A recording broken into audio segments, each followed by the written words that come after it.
What's up, Heat Nation? Welcome back to another episode of the Miami Heat Roundtable. This is going to be episode 3. So I am back here today with Ernest. You can find him at Miami Heat Talk. And I'm here with Trent. You can find him at Miami Heat Network. So excited that we're going to start doing this again more on a weekly basis. We've done 2 of these videos now. So we want to continue to do this, and we're going to call it the Miami Heat Roundtable. So we want to talk about a few things today specifically. So let's talk ball, y'all. Let's get it. So Let's go. Off we go on another Miami Heat adventure. Let's roll. yes, sir. So last night, interesting game, huh, fellas? So the Miami Heat beat the Brooklyn Nets on the road, 96-95, in a dirty, awful, like offensive game. This was a game that was in the mud, which the Miami Heat are good at, right? We're good at these Yep. games apparently, but this was like an old school 90s game where like it was all about the defense, but also just the inability to score. Like, can you imagine in this day and age, this type of basketball, the Heat played an overtime game, their first of the year. We're 1-0, which is good, but we couldn't even break 100 points. So ugly game, but also ultimately beautiful because all that matters is that we won, right? So it's frustrating, but a win's a win. So interesting to hear your guys' thoughts on last night's game. So the Heat basically scored 31 points in the first half. Unreal. Luka Doncic in the last month has probably scored that in a half 2 to 3 times. I've seen that recently. So 31 points in the first half, 37 in the third quarter. That was actually our golden quarter. They had 37 in the third quarter alone. So like this game was wild, went to overtime. Crazy game, shot like shit. But Ernest, just let me know what your thoughts on the game was last night.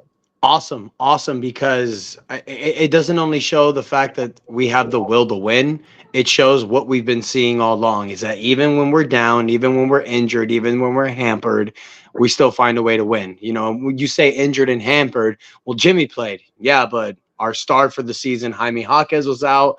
You know, Kevin Love was out. So they're always finding ways to win. And it's like you said, it was like a 90 style game. This was very defensive minded. There was a lot of reasons why we should have lost. You only get 18 points from your bench, but we find a way to win. You know, even though we're down by 5 with a minute left, we still find a way to win. We're down by 16 in the second quarter. We still find a way to win. You know, and that shows me why I feel this team is a contender because of games like this, which we normally lose, we're turning around and winning them. Yeah, I mean, these type of games for the Miami Heat, it's a like. Let's talk about the first half real quick, right? That was embarrassing, right? It was just embarrassing, and this is why it brings to my point of our first episode when I said we lost the championship because we didn't have enough scores on our roster at the end of the day, right? And these are one of these games where Amir literally said we had 31 points in 2 quarters. You know how embarrassing that is? That's embarrassing. At the end of the day, we got the W, of course, but I'm always Yep. going to criticize my team because I'm not gonna always be positive. Oh, like yeah, we got the dub. There's a lot of work we got to do, right? Yep. But 31 points, like I said, is just unacceptable, and this is why y'all. I'm on this channel or what this Miami Heat roundtable. I'm gonna be the one with Tyler Hero. Where was he until the end? Like yeah, he stepped up. He hit those back to back threes and stuff like that. Hit that clutch shot to bring us down and stuff like that. We get that, but in that first half, the inconsistencies to me is just it's right there. We're looking right at it, and it's so frustrated to me because this is constantly gonna happen. I bet you next game he's gonna go for 10 points, and the next game he's gonna go for 50. That's just what Tyler Hero does. Like it's inconsistencies. But more on the positive side, we see Jimmy's first game back, and he looks incredible. Right, he got some time off. Put up some big numbers in 40 minutes coming off injury. You expect a little bit less minutes, but we need him out there, right? 31 points, 4 assists, and 5 rebounds. So I'm Yep. definitely excited about that. And we talk about this all the time. When Jimmy's out there and he actually wants to play, who can really stop him? I don't know if y'all have noticed. Have y'all seen like the All-Star votes and stuff like that? Yeah. I think I sent it to y'all. And I said, why the hell is Jimmy in like top 4, top 5 voting? He hardly played, and when he does play, he's not really doing like to be in those votes. Don't get me wrong. I think he should be an All-Star game or maybe not. I don't know what y'all think. But that just showed, it's like, I don't know. Yeah. But He, yeah. yeah. No, I mean he gets those votes, bro, because he's that popular. Like what he Yeah, did in the finals, what he's done in the playoffs, he gets those votes because just people are naturally drawn to him. Like these are fans' votes. So and he has the respect. Like what yeah, he's done the last few years with this team, he's gotten the respect of the people. That's why I think the votes are there. for sure. So, looking at this team, right? We shot 8 for 31 at the 3-point line. That is 25, 26%. That's not Yeah. pretty good, right? At the free throw line, though, we was pretty solid, right? 22 for 25, 88% as a team. And so, like you said, these are one of these games where we thugged it out. We got the dub, we got the victory by 1 point. And these games matter because how close Eastern Conference is right now, we need these games. And what's our record against the Nets right now? Because I know we played them 4 times. Two and Yeah, two, yeah, I know you top of your head. 2-2. 2-2, right? So if we would have lost this game and somehow the Nets come back, like remember last year, they were they were in our way. The Nets were in our Yep. way last year. So and even though the Nets are, they have not the greatest record this year, but they can always turn around. Look at the Utah Jazz. I mean, I think they're 12-2 in their last 14 games. I know that's in the West, but teams turn it around. So this was a big W, especially seating wise. Record, at least we tied it with them.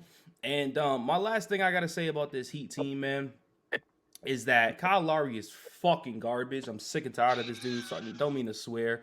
But I can't stand Kyle Lowry. I actually made a video on it, and I'm hoping it's true. He's on an expiring deal. Expiring deals mean a lot during this time. We can get something good out of this because a lot of teams want to free up cap on their end. So hopefully we Yeah. get the fuck out of here. And another player who we're gonna talk about buyout candidates later in the video. Get Thomas Bryant off my team. Get him off my team. Get him out. I don't want him no more. And I know a perfect player who can replace him. And it's not the same position. But at the end of the day, good W. It's crazy because I remember Thomas Bryant. A lot of people were looking him as like the Yeah. revelation, the backup center revelation. Like he's so much better than Dedmon. He's so much better than Cody Zeller, and that was in the preseason. And then people just figured it out. He's trash on defense. He's not as great as people are saying. There's a reason why he was traded from the Lakers. There was a reason why he wasn't brought back by the Nuggets. I'm thinking that he's just okay, a big guy. He has 6 fouls. Go get him. But you think he could be better? He's not. But we have the revelation in the backup center in Kevin Love. I think Kevin Love is fine as the backup 5, but we still have that hole. Like I still feel that we have that hole at the 4. Like we've been starting Nikola Jovic the last 6 games. He gives you 5 points, 19 minutes. I think he's doing fine. It's a nice little band-aid for the position right now. But in the playoffs, we need to decide, what are we going to do? Is it Haywood Highsmith? Is it Caleb Martin? Is it Nikola Jovic? I don't think any of the 3 are the answer. Caleb Martin's the best option, but if we really want to win a championship, it's what are we going to do there? Who's going to fill that hole? It depends on Trade the him. matchup, though, as you've mentioned, because we're the deepest team in the NBA. As long as we're healthy and have access to these types of players, depends on who we're matching up against. Like against the Nets last night, they have a small lineup as well, right? Claxton's like kind of like Bam, undersized center, 6'9", 6'10", and then they're playing Finney Smith and Bridges and Cam Johnson and all those dudes. Like what's his name? What's the dude off the bench who played like shit last night? Not Cam Johnson, but Cam Tom, Thomas. is it? I don't know.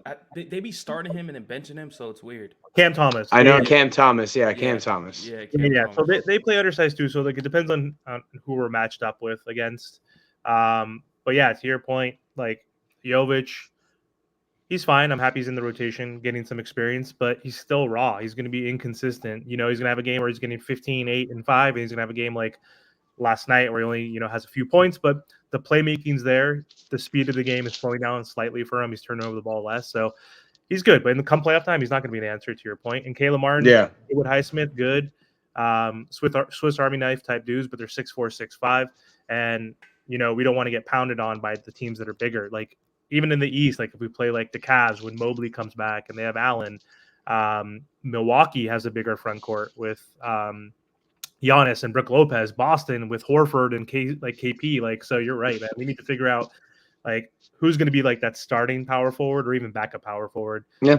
that can come in. So I want to say something, right? I brought this up last episode. You wasn't here, Ernest. I'm willing to trade Caleb Martin.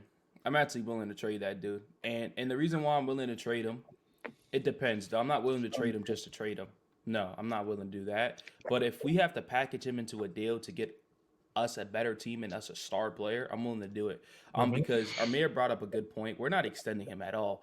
Um, I don't think we're doing that, right? So let's just try to get something out of it. Caleb, we all know what Caleb, man. He outplayed Jalen Brown in the playoffs this year, unfortunately, dealing with injuries and stuff like that. He's still a good player, but if we have to give him up, during the offseason, people are like, he's untouchable. We can't give him up. We can't give him up. Right now, if we have to give him up for Donovan Mitchell, I'm for it. So I'm willing to do that. I think we still got, like you said, Haywood. I want to play Haywood Highsmith a lot more. I don't care. I get it. Plus minus is it's important. I mean, you can't just be out there getting plus minus 30 and you're just making your team lose out there, making your team worse. But I like him. I personally like him. He's a little bit smaller body, but he's improving every day. And so if we can get a star player out of this, I'm willing to trade Caleb Martin. I've said this so many times. I've even said it in my channel. Yep. I think I've even told you guys. I'm at a point right now where I don't think we need to make a trade. I love this roster as is, but I'm a realist. I understand where we have holes. I know the starting power forward position is shaky. I know the point guard situation is raw.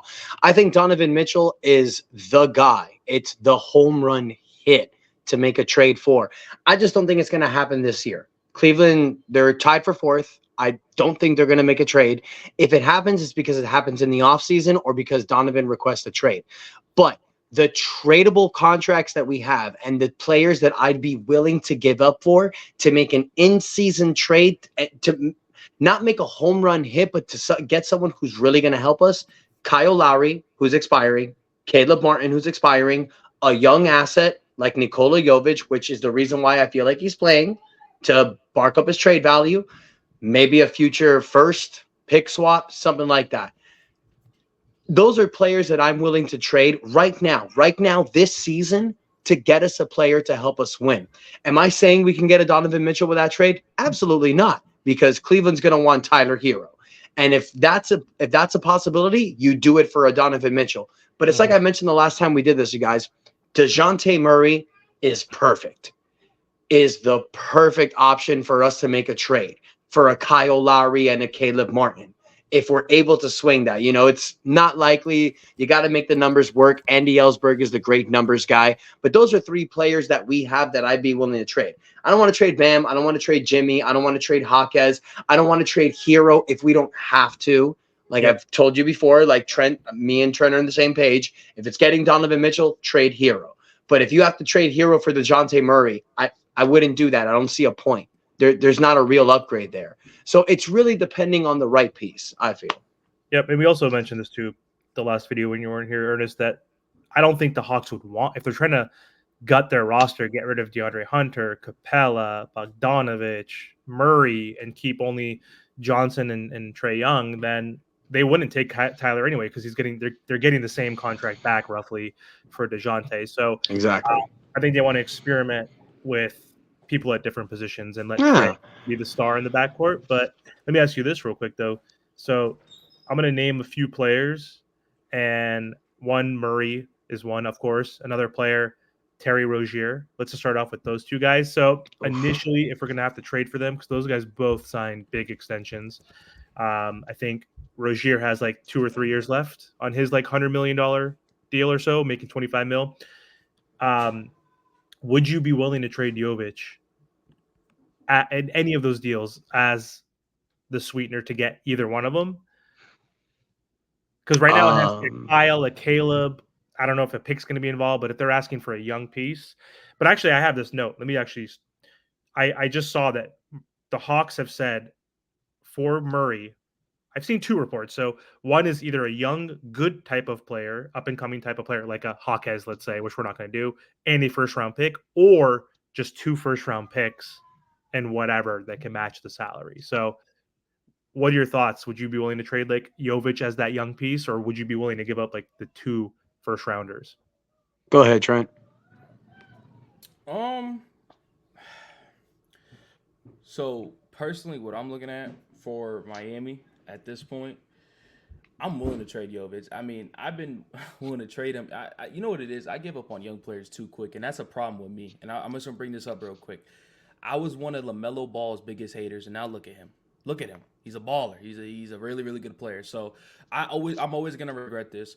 But if my problem is if I don't see you providing for our team as soon as possible, like Amy, whatever his damn name is, I can never pronounce it. I Jaime. want you, yeah. I don't want you on my team. Unfortunately, that's just kind of how I look at it. I know it's not the right way at all. I really know because it takes time for developing these players and stuff like that. I just look at Jimmy Butler's time.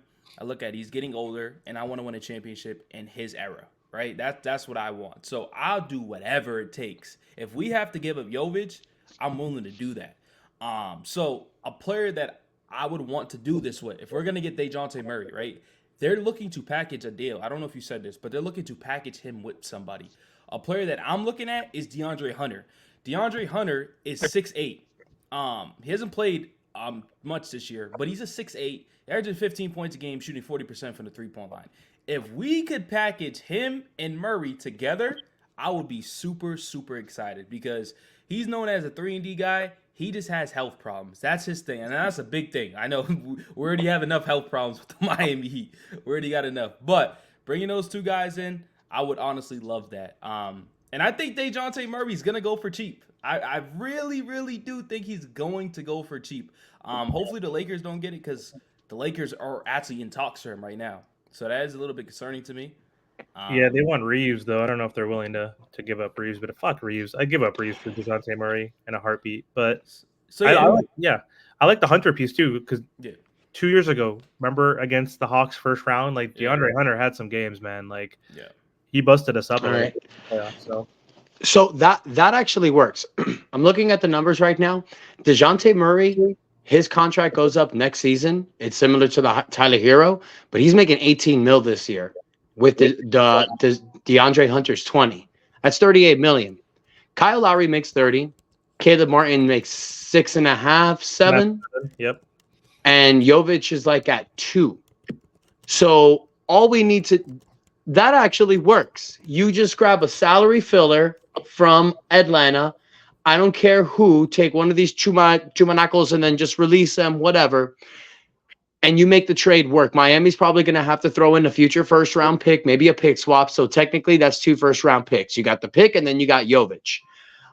They have Jovic to build for the future. Jovic is a piece. That's the reason why the Heat are playing him. They're playing him so teams can see what he can do to bring up his trade value. When a team is blowing up, they want 3 things. They want expiring contracts to fill up the void. They want a young asset, and they want draft picks. Miami can give them all 3. And the reason why I feel the 3 of us keep kind of surrounding around the Hawks like vultures swinging down, ready to just pounce and kill, it's because we know that Atlanta's basically quitting. And at this point, that's where Miami, they're terrible sellers, but they're great buyers. And if the Atlanta, which they are, they're showing that they're just willing to give up the farm, then you go in. You go in for a team like this. That's why Spida, this right now, the Donovan Mitchell situation, it's not going to work. Because if Cleveland were losing a bunch of games and Mobley and Garland were out, then yeah, Miami can swoop in, make a deal for Mitchell, and get this done. But the fact that they're winning, it ain't going to work. But with DeJounte Murray, with this situation, I think that one's more likable. So hell yeah, I'm so willing to give up Jovic. And it's not because by giving up Jovic, we're messing up our future. We have so many building blocks for the future that I feel we can afford to lose Jovic. You got Bam, you got Tyler, you got Jaquez, you got Highsmith, you got so many. And let's not forget what we have over there in the G League with Swider, with Williams. Then we got Orlando Robinson, Jamal Cain. Our future is fine. So if we give up one of those pieces in Jovic, I'd love to keep Jovic, but if you're asking me to give up Jovic to get a DeJounte Murray and not have to give up Tyler Hero, all in, papitos. Let's go. Let's go. Yeah, man, I agree. Because also, if we do make that trade, then how old is DeJounte Murray? 27? He's like, or 28? He's like in the same build then with Bam, Tyler, and Jaquez, right? So that's, exactly. That's the new core 4 right there. Would y'all? So I like DeAndre Hunter, but I'm just looking at this Atlanta Hawks team. This team's actually really bad. I see why they want to blow it up. But would you take a Sadiq Bey or what? I don't know if he would be available. Sure, bro. I'll take any of those players. If I'm getting DeJounte Murray and DeAndre Hunter, you can give me Garrison Matthews. I don't care. Like whatever. Look at this one. I'm not sure if they're willing to give this dude up because he's still young. Onyeka Okongwu. we talk about the power forward position. I know he's a floor spacer, but he could play that four and is a big body and is a lob threat. I know we don't really have a guard to throw much lobs because our fucking point guard position is pretty ass. But I definitely like him. I don't think so though, because they want to get rid of Capella. You know what I mean? It's like he's the replacement to Capella on that team, basically. But and plus, we need spacing around Bam. You know, like unless he's coming off the bench. And they gave him a big extension. The numbers don't work because now you can't throw in Caleb Martin. Now you got to throw in Duncan Robinson if you're going to take Hunter. Because remember, Okongwu makes $8 million this year, 14 next year. So the trade package that we talked about that centered around Hunter Murray, it works exactly with the numbers with Kyle and Caleb. So now if you're going to do that trade, throw in Okongwu, now we got to talk about, do you want to trade Duncan Robinson? Hell no. Like I said, if we're going to we don't have to make a trade, but if we're going to make one, it's because it's going to benefit us. I don't want to trade Duncan. I don't want to trade Tyler. I don't want to trade Hawkes. Nah. For sure. I just like to, I'm just throwing, because they're in a fire sale, so I'm just looking at their players on the team right now. Yeah. Yeah. You want to? Oh, yeah. Let's switch gears real quick. Because Trent, you said you had a Thomas Bryant buyout candidate replacement in mind. So buyout market, right? So we don't want to go over the second apron necessarily with even a player like a DeJounte Murray, right? It's not necessarily guaranteed that we're willing to take on his contract. We didn't want to take on Beal's contract and players like that we didn't think were going to be the whale that put us over the top, like a Donovan Mitchell, Damian Lillard. Those guys were worth going over the second apron. So buyouts are perfect because guys are on their last year of their contracts that are expiring, and they usually sign for the veteran, kind of like K-Love. He signed for the vets min, and then we rewarded him with a little higher contract this season. So he didn't seem like he was going to pan out last year, but he initially was not playing that great next to Bam, but in the playoffs that all changed. So and he's been wonderful this year. So there's a few people that could be on the buyout market. I know one specifically that I know of is a Gordon Hayward, who was on a huge contract that's expiring this year, and Hornets are going to be a team also like the Hawks and Wizards who might be blowing it up a little bit. So he seems expendable. I don't know if there's any other candidates you think that could be a good fit, but we could start with Hayward or Trent if you want to start off with like the mystery man. Go for it. Well, you kind of took my name. You took my person, but it's good. It's good. Gordon Hayward. Yeah, I like Gordon Hayward. I really do. I get it. He ain't the same person. He's always injured. I get it. But when we're talking about buyout candidates, let's not forget, great players are not going to get bought out. Like, that's just not the NBA. That's just not going to happen. So if we are going to let go of Thomas Bryant, who we don't really need because Kevin Love is playing that position perfectly fine, why not bring another scoring threat? We need that. I'm not saying Gordon Hayward may play a big part. When you do buyout markets, it's always going to be 50-50. They can play really, really good or they can play really, really bad. The best thing about it is we don't got to worry about it because his contract's expiring. We'll let him go as soon as the season's over. So that's the point of a buyout. And when Gordon Hayward's playing, he still is averaging damn near 15 points a game, shooting 36% from the three-point line. Why not? Like, why wouldn't we not go after that? And Gordon Hayward almost signed with us. He knows about our Heat Nation, Heat culture. He's not a great defender. We get that. He's always injured, like I said. And there's a bunch of probably more cons than positives for Gordon Hayward. But you're telling me, who would you rather have, Thomas Bryant, Gordon Hayward? I'm taking Gordon Hayward any day just because of the fact that we already got the backup position and Thomas Bryant's hardly playing this year. So I would love a Gordon Hayward on my team. I wouldn't mind it. And he could be one of those dudes who surprise us. Injury comes down. We all know he's a veteran in this league. So we all know injuries happen. He's a veteran in this league. He can step up and pick up right away. So I would love a Gordon Hayward on my team. Hornets, they're terrible, and he should have been gone off that team like the last 2 years. Let's be honest, but Yep. Do you think we'll be able to attain him though? Do you think he'll see us as a good enough contender? He hasn't won a championship. Who was that? Was it LaMarcus Aldridge a couple years ago, like that we thought we were going to get, and like a couple other buyout candidates like the Kevin Loves that we thought we were going to get that would help move the needle, but they signed somewhere else ultimately. Do you think I think on the Nuggets, could you imagine the Nuggets signing him, dude? That'd be a dope signing for them. The Celtics, I think Ernest mentioned in a video today, they have Brad Stevens, his old coach from college, and in the NBA, he played there and unfortunately broke his leg on the first play of the game that season. But like Boston is a better contender in a sense. Like it makes more sense that he can come to Boston. He'll be the anchor off the bench. Or if a Nuggets, like on the Nuggets, he'd start. Like he'd be on. Like imagine him playing with Jovic, one of the best players in the NBA. Like it's hard to compete with those guys. So do you think we have a chance to even? I think we have a chance. I don't think it's likely. Just for all that you said, Miami, is not going to give him the same opportunities that these other teams are going to give him because we have so many wing players. So if you bring in Gordon Hayward, it's like, okay, now you got to share time with Jimmy, Josh Richardson, Jaime Jaquez, Caleb Martin, Duncan Robinson. So he's going to be the sixth wing player. He might start some games. He make him off the bench. Boston is the perfect fit. He's going to go to Boston. If he gets bought out, he's going to go to Boston. It's just writing's on the wall. I agree with y'all. And this is mean. This is kind of messed up on my end. But maybe he looks at our team like, bro, this team's always injured. Like, let's just be honest. This team's always injured. So, like, yeah, Boston may be a good fit, but if we're going to talk about playing time, I promise you when the playoffs start on the Celtics, Gordon Hayward's not playing. I just know well, I mean, they have no bench. They have no bench, so I think he will. They don't have no bench, but they're going to give Gordon Hayward the first series. They're going to see how he plays. I watched They're gonna see how he plays, and they'll be like, "Yeah, nah, I don't. He's not gonna play too much." So maybe I'm just being biased. Maybe I'm just being biased, and I want him to my team. It is what it is. But I'm just saying, Miami's always injured. So if you're gonna get opportunity, you could get opportunity in Miami. Let's just be honest. So 100% agree. I'll give you guys mine, and I mean, I'm gonna be totally out of left field here. Yep. There's some great likely names. You know, PJ Tucker is an obvious name, but I don't want PJ Tucker on this team. But there's a guy that I'm looking at, and I'll be like, why not? Danilo Gallinari.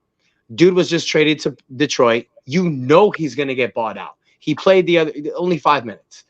But look at these numbers. In 26 games, in 14 minutes a game, he's averaging 7 points, 3 rebounds, and 3 assists. He's averaging 31% from three. In his career, he's 38%. But he's 6'10", 240 pounds. That's another big player to give Spo to play with Bam, Kevin Love, possibly flip around that 4 rotation with Caleb Martin as well.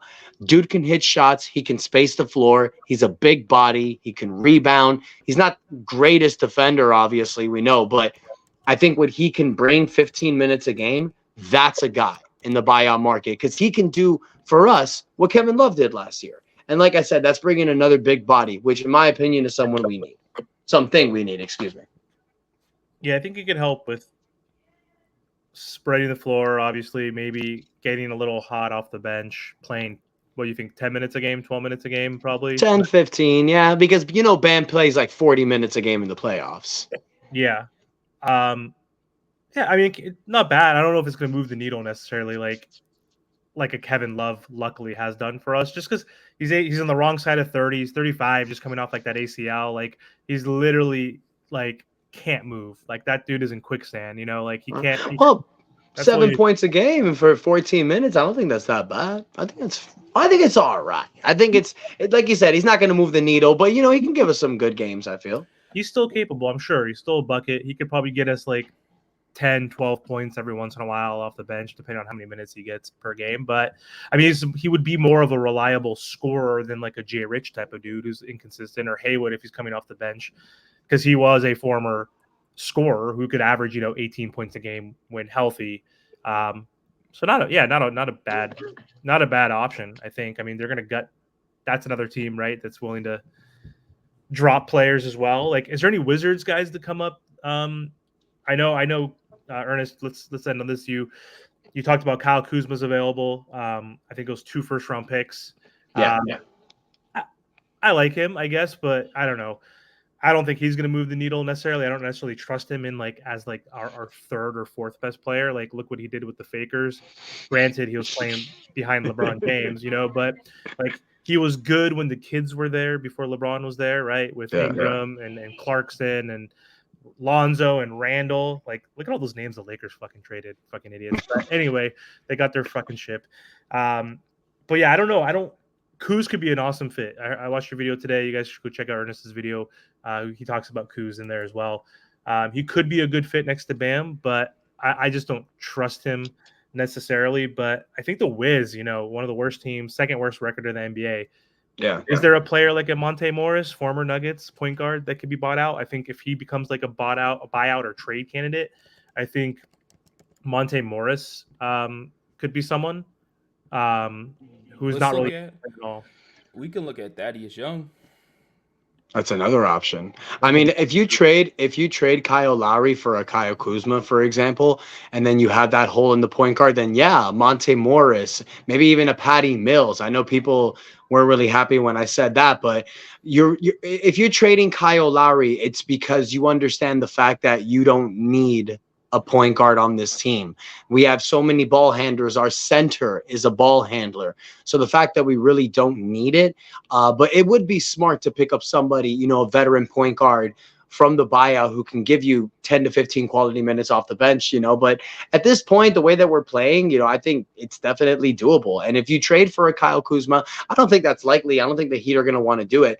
But to touch bases about the whole knucklehead thing that he has, I don't care who the player is. If it's a player who can average 20 points a game, who can give you good quality minutes, if you put him in this Miami Heat system and culture, like my shirt says, we get guys at the right way. We turn bad, unknown players into quality role players, and we turn good players into great players. So I'll leave it at that. I say my last thing too. I know Heat Nation. I'm one of them. We're most likely not trading for a star. So these players that you may not like is probably the most realistic thing that we're probably going to touch at this trade deadline. We've seen it for the last off seasons, trade deadlines. We got too excited. Too many people, too many stars went to the Heat Nation and we never got them.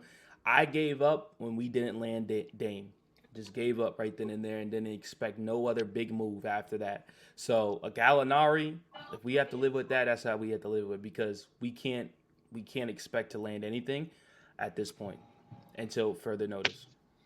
And with We'll all see. these players we just talked about, I might be on Arissa's side, just saying, as hoping that we're healthy. I think we might not even have to make a move. Honestly, we might not even have to make a move as long as we're purely healthy. And I'll leave it on this because we saw last night Jimmy missed basketball, right? He came back. He missed 9 or 10 games in a row, right? He's missed like 13 overall this year. He was engaged, maybe not for the first few minutes, but that guy scored 31 points on 12 shots. Like, Yep. when he's getting to the free throw line, though, he's engaged, right? Like, he was in his bag. He was getting that lift. And he looked – when I saw that, it got me enthusiastic thinking about Ernest, that, when the lights are the brightest and Jimmy's healthy enough, dude, that guy can go to another level. So maybe we might not even need anybody at this point. But it would Maybe be not. It would be frustrating, but to Ernest's point, I'm on your side. If it's a real upgrade and actually makes us a better with like a DeJounte, Terry Rozier, Spida, I'm in for it, Yeah. The upgrade. Well, my thing's about to click out, you guys. Perfect timing. We'll stop there, guys. Thanks so much for joining us on another episode. We'll be back again with another episode maybe later this week or early next week. So to the next episode, guys. Thanks for joining. It was fun, guys. Thank you. Take care. Until next time, boy Ernest out. Let's have a good one. That's enough said.